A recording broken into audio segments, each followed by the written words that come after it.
Hey guys, it's Tim and this is Pro Wrestling Unlimited as we are here on the 29th of April 2022 to talk about everything that went down tonight on Friday Night Smackdown. I, for the most part, enjoyed tonight's Smackdown. I thought it was a pretty good show. Nothing to really complain about or anything. So yeah, I thought it was a solid episode of Smackdown. Yes, it was a pre-tape show. Yes, we didn't know all the results going into it, but who cares?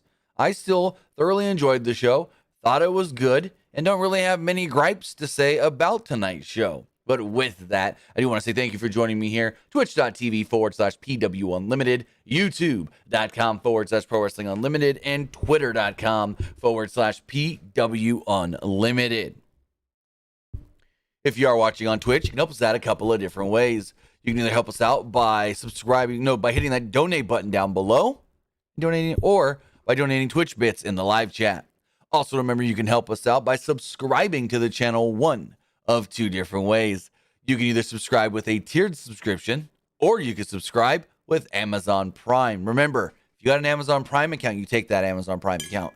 You take that Twitch account, you link them together, bada bing, bada boom, you're Prime Gaming. Prime Gaming gives you a lot of cool things like free games. Prime Gaming gives you free stuff for games, and it always gives you one free subscription to any Twitch channel you want to subscribe to throughout the month. And I'd greatly appreciate it if you did that right here, Pro Wrestling Unlimited. Remember, on the flip side, if you are watching over on Twitch, you can help us out over there as well with a super chat or a super sticker donation. Remember, all super chats do get read live on the air. Also, remember that if you hit that join button down below, you become a channel member. As a channel member, you get early access to news, early access to podcast episodes, early access to non-news videos, and so much more. Also, remember that you can head over to the Epic Game Store. Don't have the logo to pop up right now because the button's not working, but you can head over to the Epic Game Store and you can buy a new game, whether that's like Sifu. You can buy an old game like Grand Theft Auto 5, or claim the free games.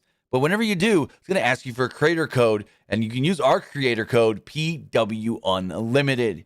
Use our creator code PW Unlimited at checkout on the Epic Game Store, and you'll be supporting us right here, Pro Wrestling Unlimited, and it doesn't cost you anything extra, none whatsoever. But with that, we've got Friday Night Smackdown to talk about, so let's jump in and talk about this show right here as the show kicked off with Michael Cole and Pat McAfee running down the card for the night. We then had a 10.5-ish minute match, Drew McIntyre and Sami Zayn in a steel cage. I thought this was a great cage match to open up the show. This was perfect for television and was everything it needed to be. It was basic, but to the point and told a great story. So the only thing I didn't like is that the match could have been won by Escape the Cage, when the whole thing about this match is we need a way so Sami can't run off. Well, if a way to win is to run away, I don't like that. But regardless, you could also win by pinfall and submission. And Sami hesitated and took his time entering the cage. He wasted no time and tried to climb out of the cage immediately. McIntyre pulled him back in and rocked Zayn with a chop. He then threw Zayn into the side of the cage. The fans then broke into a one more time chant, and McIntyre threw Zayn into the cage again. McIntyre then threw him into the cage for a third time, but Sami tried to climb out again. McIntyre and Zayn then fought on the top of the turnbuckle, the top rope. Zayn took over and dropped McIntyre's head into the cage. He then went for a sunset powerbomb. After a commercial break, Zayn was firmly in control as he slammed McIntyre's head into the cage. McIntyre briefly fought back, but Zayn regained control yet again with a haluva kick. He took the advantage here to try to escape, but McIntyre recovered and pulled Zayn back and slammed him down in the middle of the ring. McIntyre then ran wild and threw Sami into the cage several times, like more than I could count. He followed this up with the belly-to-belly suplex and a neck breaker. McIntyre then set it for the Claymore, but Zayn tried to climb out again. They fought on top until Zayn knocked down McIntyre. Zayn then almost got out, but McIntyre stopped him and superplexed him. He then hit the Claymore and picked up the victory. So yeah, Drew McIntyre does defeat Sami Zayn in a fantastic cage match on SmackDown. They recap the Charlotte Flair Ronda Rousey contract signing from last week. In the back, Kayla Braxton interviewed Flair. Flair noted that she doesn't get embarrassed because everyone adores her.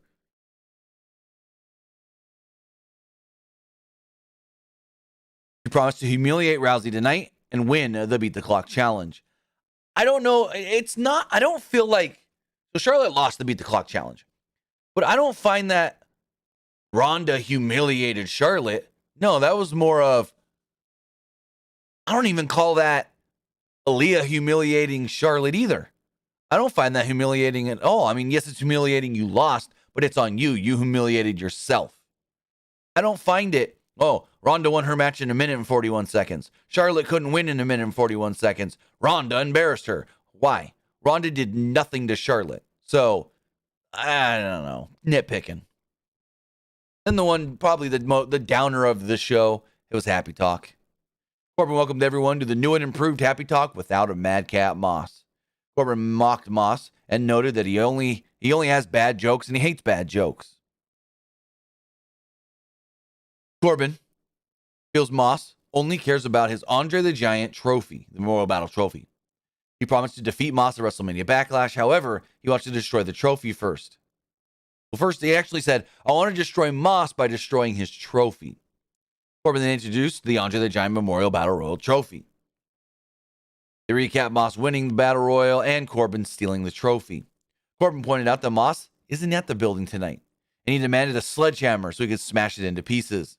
A guy in a jumpsuit then got into the ring and took his hat off to reveal, well, no, Moss is there in the building. Corbin and Moss then brawled, and Moss celebrated with the trophy at the end of the segment. This was a nothing happening segment. If I was going to say there was one downer spot in the show, it's probably this. Next up, we had a 3.5 minute match for the Intercontinental title. It was Ricochet versus Shanky.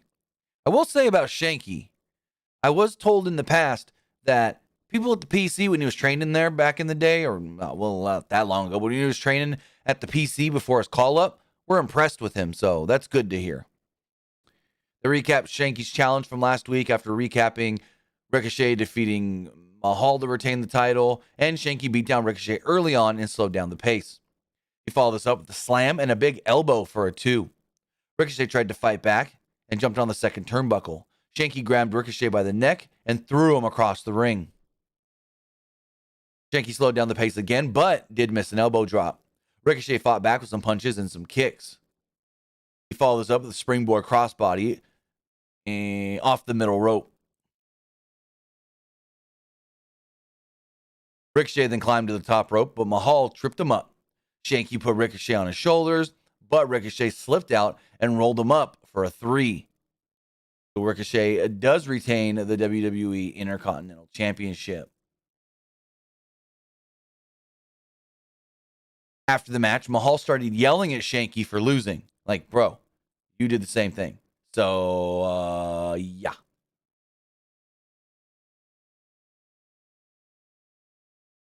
Shanky then basically put his hand in Ginger's face and was like, no.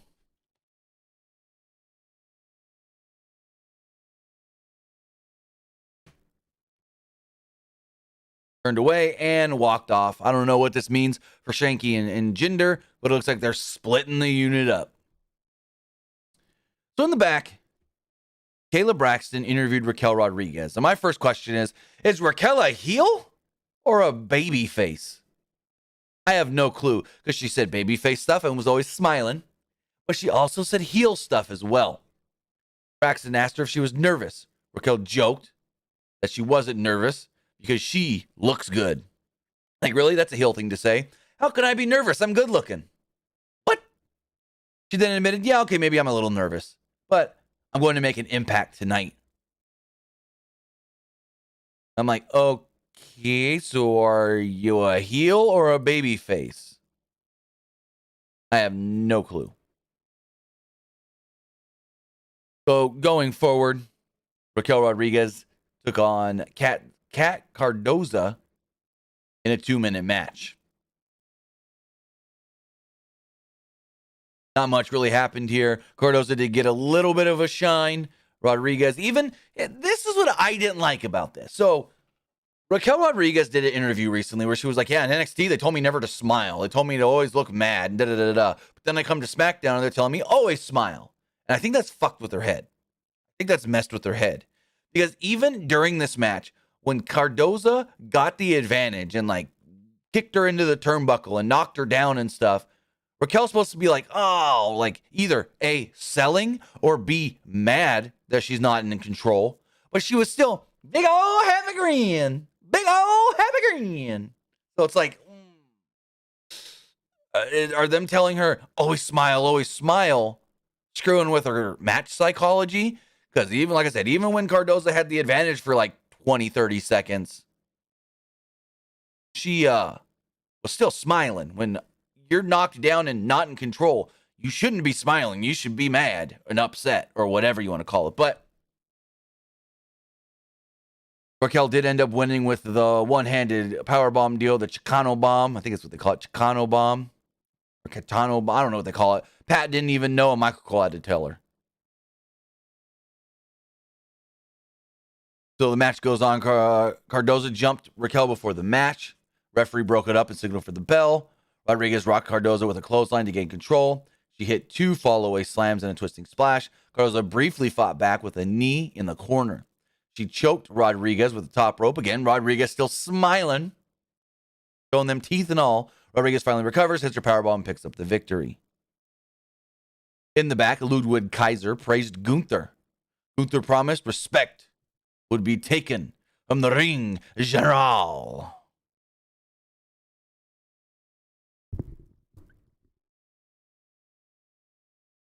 Chingana bomb. That's what it is, Chingana. It confused me because she says Chicano all the time. Hey, what are you doing, Chicana? Chicano, or whatever you, Chica, Chicana, I don't know. So whenever they say the name, I think they're saying Chicana bomb.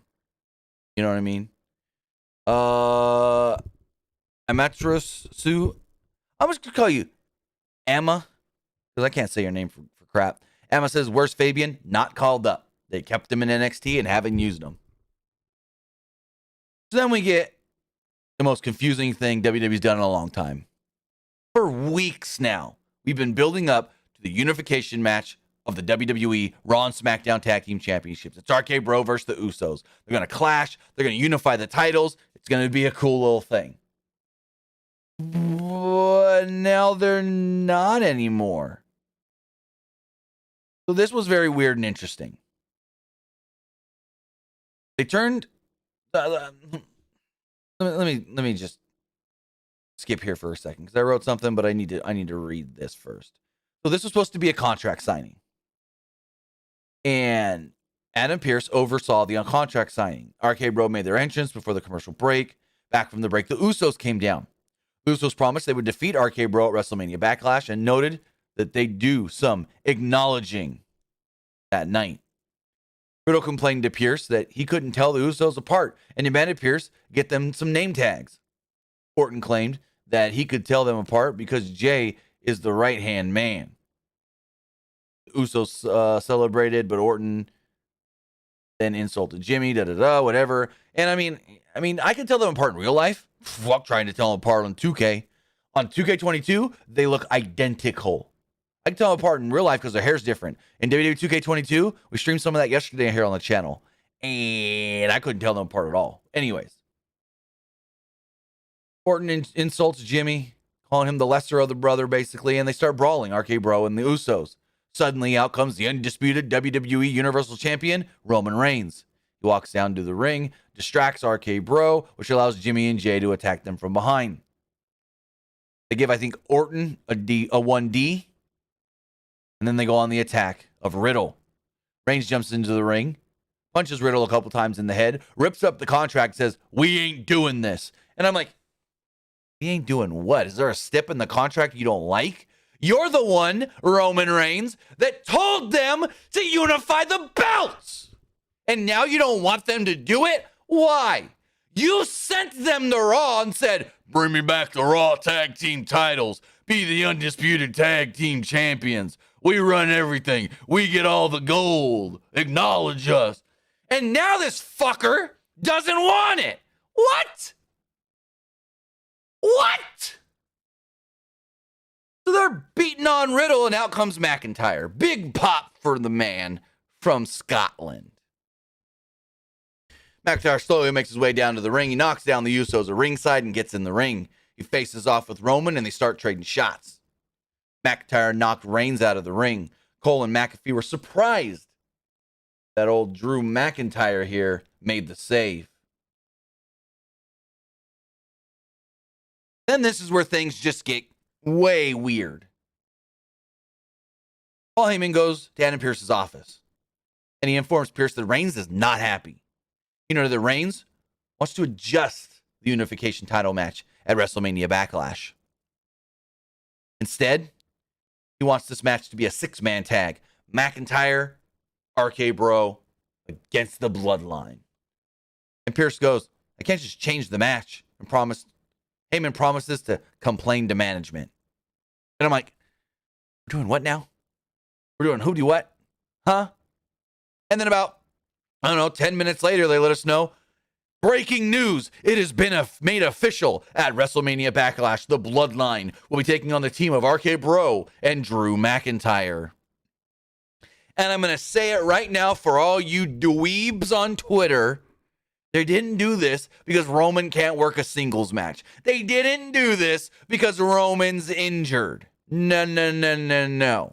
I saw all these people, well, they're protecting Roman. Protecting Roman from what? We're protecting Roman because he's injured. You didn't see his shoulder injury at WrestleMania? The dude's ran 6 matches since WrestleMania. 4 of those singles matches against Drew. Let me pull something up. Roman Reigns and his cage match. Roman Reigns has worked since Mania 5 matches. I correct myself, 5 matches. He did a dark match on SmackDown where it was Drew, Kofi, and Xavier in a handicap match against the Bloodline. Then, on April 16th, he took on Drew McIntyre at a show in Erie, Pennsylvania.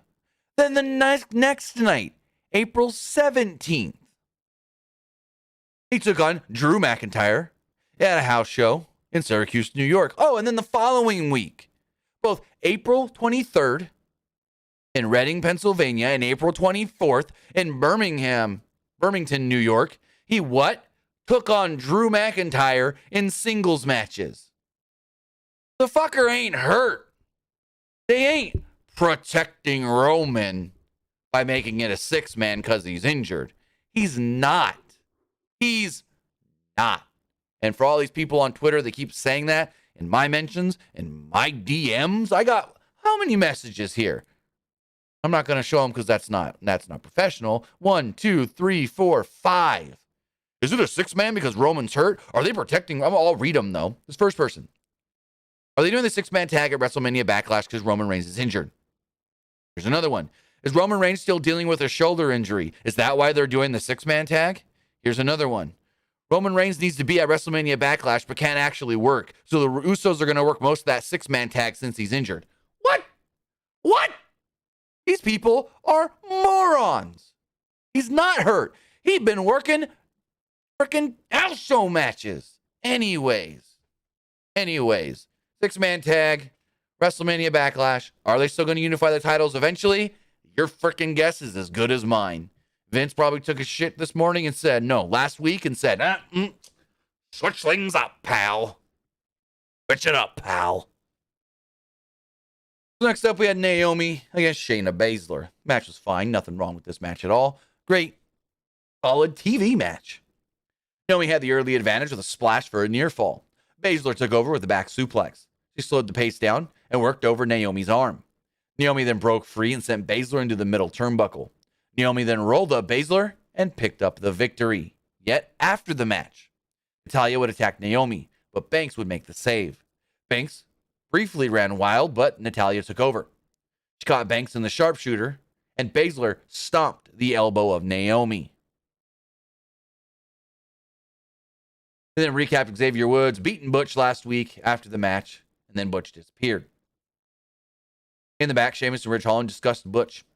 Sheamus and Holland put up posters looking for Butch, basically wanted posters or whatever, saying that he's missing posters, not wanted posters, missing posters. Sheamus realized that they put the poster up in the same places. Holland pointed out that he took out Big E, and he won't be back for a long time. I'm like, really? Okay, whatever. Next up, speaking of Ridge Holland and Xavier Woods, they had a match, 8.5 minutes, right here on SmackDown. Before the match, the New Day mocked Sheamus and Holland. Kingston noted that they became a team in 2014. They've been together ever since. But yet, Sheamus started his team just a few weeks ago. They can't keep it together, and they already got one guy missing. Woods then started a Shake It Sheamus chant. I don't understand where this came from, but cool. Woods then promised to defeat Holland and Sheamus, as Sheamus watched at ringside. So early on in this match, Holland whipped Woods into the corner, but missed a tackle. He went for a shoulder first. He went shoulder first to the post. Woods followed this up with a tornado DDT off the apron. Back from the break, Holland rocked Woods with a shoulder tackle. Woods briefly fought back, but Holland regained control. He slowed down the pace with a chin lock. Fans then broke into a Shake It Sheamus chant. Woods broke free from the chin lock, but Holland hit a spinebuster for a near fall. The finish of the match then came when Holland went for the powerbomb. Woods escaped and caught Holland with the backwoods to pick up the victory. After the match, Sheamus was furious that Holland lost. He then said, "Hey, Kofi, let's do this right now. You and me. You're here. I'm here. Let's fight. I'm going to show this Ridge Holland how it's done." So Sheamus and Kofi had a match to win about 3 minutes and 15-ish seconds or so. The match started during the break, so that's why I don't know exactly how long it went. But Sheamus was in control when we returned. Kofi fought back. He hit the trust fall and dove to ringside. Sheamus missed a splash and went shoulder first into the ring post. Kofi went for the SOS, and Sheamus countered with an Irish Curse backbreaker. Sheamus slowed down the pace, but Kingston fought back. Sheamus regained control and set up for the Brogue Kick. Kingston avoided Sheamus and hit the SOS for a near fall. The finish of this match then came when Kingston jumped off the top rope, but Sheamus rocked him with a knee. He then hit the Brogue Kick and picked up the victory. So Sheamus does defeat Kofi Kingston here tonight.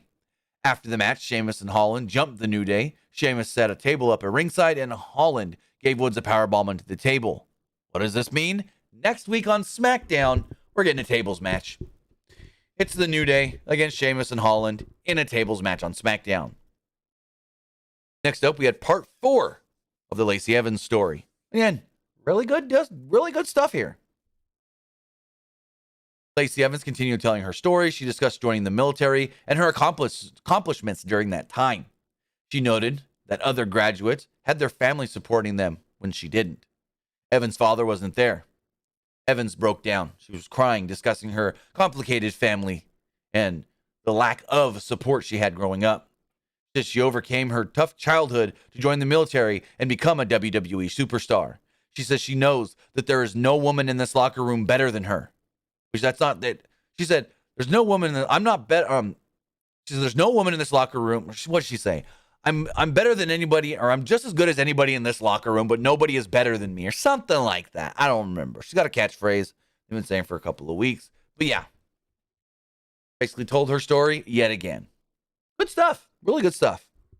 We then had the Beat the Clock challenge. The first match, Ronda Rousey versus Shotzi. This went 1 minute and 41 seconds. Rousey and Shotzi had I don't even know if you can call it passable match, to be honest.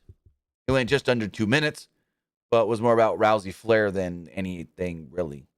Before the match, Charlotte came out and sat at ringside. Also, they noted Drew Gulak, special timekeeper. Shotzi tried avoiding Rousey by running away. Rousey caught Shotzi with a kick to the head and a suplex. She hit a second suplex and locked on an ankle lock. Referee Charles Robinson put the mic to Shotzi's face, and she screamed, "I quit, I quit!" And that ended the match in 1 minute and 41 seconds. After the match, Flair mocked Rousey and demanded, "All right, Aaliyah, come out for your 10 seconds of fame so I can beat you." And Aaliyah came out. So this match wasn't really all that great either. Match starts, and Rousey's really not really doing anything. Kind of just like, I'm going to win. I can even stall. And Ronda's like, "You're wasting time." They finally lock up, and she rocks Aaliyah with the boot to the face. She taunted Rousey and slowly went for the figure 8, but Aaliyah countered and reversed it. Kicks Flair out of the ring into ringside. They're going. There's about 10 seconds left, and Charlotte jumps back into the ring. Excuse me. She locks on the figure 8. Charles Robinson realizes time has expired. Eventually taps Aaliyah, that is, but not after time had expired. Ronda's sitting there going, I told you were running out of time. You're taking too much time. You're goofing. Ronda leaves as she keeps saying, you wasted your time. I beat you. I'm better than you. Bye, Charlotte. And Charlotte's furious. She goes to ringside and she looks at Drew Gulak and she's like, this was all your fault. You can't do your job. All you have to do is ring the bell. Ding, ding, ding. I'm like, what the fuck did Gulak do wrong? Huh? She kicks his head right into the barricade. I'm like, oh. Throws him into the ring, grabs the ring bell, hits him over the back with it, and that's how the show goes off the air. She grabs her belt, walks up the ramp, and leaves with her title. I'm like, what the fuck did Drew do wrong? Drew did nothing wrong at all. And that was SmackDown. That was Friday Night SmackDown. With that, guys, I thought it was a pretty good SmackDown. Nothing really to complain about other than, like, why did they change? And it's not even a complaint. It's more like a confusion. Why did they change the match at WrestleMania Backlash? And the Happy Talk thing was stupid. But anything, regardless, pretty good episode of SmackDown, I would say. But with that, now you know what I thought of SmackDown. Now it's time to hear what you guys thought of tonight's Friday Night SmackDown.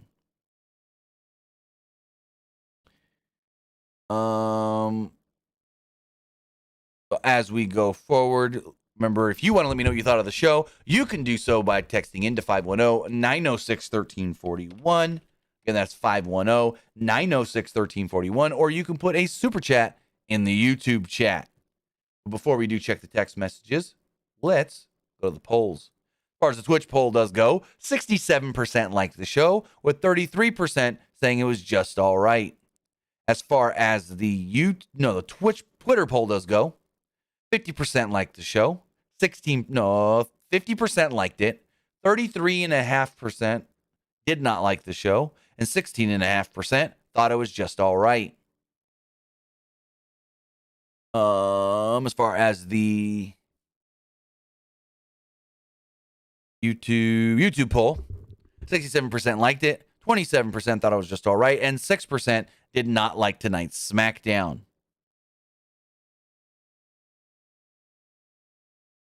So with that, let's check the text messages, see what's going on there. Hey, no self-promotion in my chat, buddy boy. Or says, if WWE isn't ending the brand split, then what's the point of doing the unification stuff? I mean, who knows? Who knows? What's the status of WWE going back to 2 main titles now that Backlash main event is a 6-man tag? I mean, eventually they probably will, but everyone's confused right now. No one knows what's going on because it came out of nowhere. Not only, yes, you could say, well, it's a pre-tape show. Well, they didn't air the whole WrestleMania Backlash now 6-man tag stuff. They didn't show that to the live crowd last week. So this is all new info that no one knows anything about. Very, very confusing. Says, do you think the Usos have been losing way too many matches lately? Also, do you find it interesting that the Bloodline doesn't open and end the show as much as they used to? I don't find that interesting. And they've been losing because, well, they were supposed to win the Backlash. So, yeah, here's how WWE books things. When you're going to win the big match at the pay-per-view, you lose on the weekly show. So then you would think, so the casual fan would think, well, if RK Bro keeps beating the Usos, they're the better team. They should win at the pay-per-view. What? The Usos overcame and they won at the pay. That's why.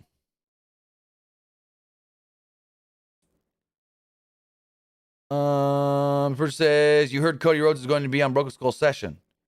No shit, I didn't. No shit, I did. We tweeted it this morning after they announced it.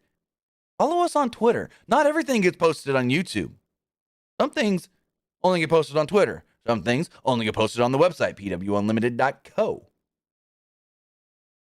Well, yes, I did hear that, but it's been a hectic news day. So a lot of things may have got lost in the shuffle, but we did tweet about that like early this morning. It says, I like SmackDown tonight. Who do you like challenge for the Okay, we can't talk about the SmackDown tag team titles because, well, we don't know what the fuck's going on with those titles right now. They're supposed to be unified, and now they're not. I don't know. This person says, I thought SmackDown was good tonight. Also, did you hear? Yes, I did hear Cody's going to be on the Broke Skull Sessions. Jeez, you guys don't follow us on Twitter, do ya? Do ya? Anyways.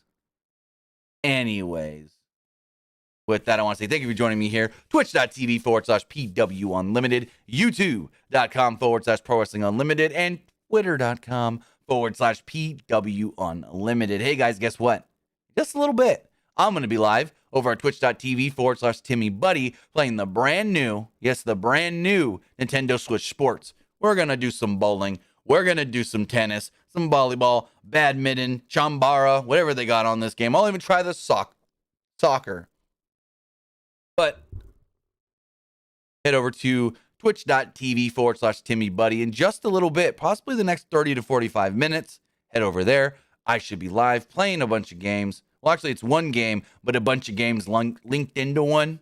Because, again, they got bowling, which we played this morning before the kids went to school. They've got chambara. They've got badminton. They've got volleyball. They've got tennis. Got a whole bunch of different games on this. It's basically the new version of Wii Sports. It's going to be super fun. And if any of you guys have the game, there's an online functionality. That means you guys can challenge me as well. You want to bowl against me? Let's do it. You want to play a little tennis? You want to sword fight in some chambara? Let's do it. Head over to twitch.tv/Timmy Buddy. Hit that follow button. And that way you know when I do go live. Have a good night, guys. And hopefully I see a good amount of you in just a little bit. Have a good one.